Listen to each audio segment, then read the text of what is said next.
प्रयास करें। यही सोच के साथ मैं स्वयं बिहार में जिस तरीके से दिन रात पार्टी के संगठन के माध्यम से जिस तरीके से मैं दिन रात मेहनत करने का कार्य कर रहा हूं, उसके पीछे सिर्फ एकमात्र सोच है, एकमात्र लक्ष्य है कि मुझे अपने नेता,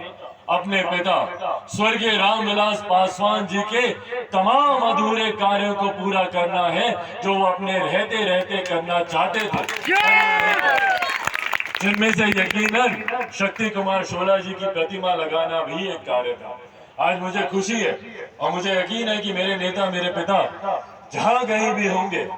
खुश होंगे, आशीर्वाद दे रहे होंगे, क्योंकि ये भी एक उनका अधूरा कार्य था जो लंबे समय से वो चाहते थे कि पूरा हो। और आज जब इनकी प्रतिमा यहाँ पर लग गई है तो जरूर मेरे नेता, मेरे पिता की आत्मा को शांति मिली होगी और वो यकीनन अपना आशीर्वाद हम लोगों को दे रहे होंगे। साथियों,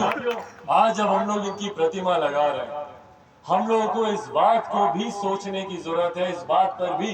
मंथन करने की जरूरत है कि हमारी पिछली पीढ़ी ने जो संघर्ष किया,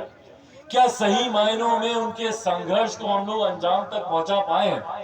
क्या उन्होंने जिस आवाज को बुलंद करने का काम किया, क्या उनकी उस आवाज को हम लोग सम्मान दे पाए?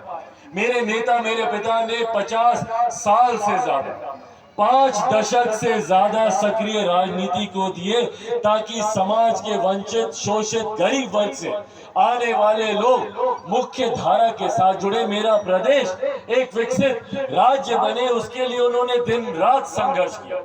पर अफसोस होता है कि आजादी के 75 साल के बाद आज भी जब हम लोग मुड़कर देखते हैं तो हमें दिल्ली, बंबई जैसे चमचमाते शहर तो दिखते हैं, पर वहीं हमारा बिहार प्रदेश जो कि आजादी के 75 साल के बाद भी पिछड़ा प्रदेश कहलाता है, कारण क्या है इसका? क्यों जब दिल्ली, बंबई जैसे चमचमाते राज्य बन सकते हैं? भाई, भारत एक साथ आजाद हुआ, भारत के तमाम प्रदेश एक साथ आजाद